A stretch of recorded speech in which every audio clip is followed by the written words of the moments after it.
Sve što vas interesuje na jednom mestu. Vaša dnevna doza. Prijavite se. Komisija predstavničkog doma Američkog kongresa koja istražuje pobunu i upad na Kapitol 6. januara 2021. godine krivicu za te događaje pripisala Donaldu Trumpu, navodeći da nije reč o spontanim neredima, već pokušaju puča i direktnom rezultatu pokušaja poraženog predsjednika da poništi rezultat izbora 2020. godine.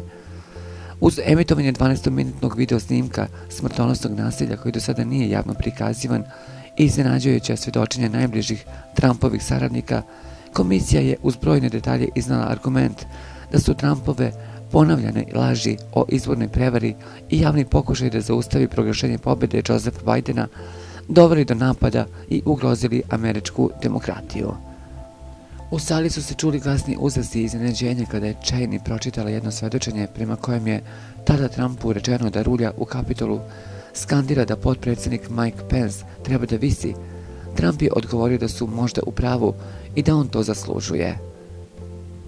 Trump je u svom komentaru na izveštaj komisije ponovo odbacio cijelu istragu i čak objavio na društvenim mrežama da je 6. januar predstavljao najveći pokret u istoriji te zemlje.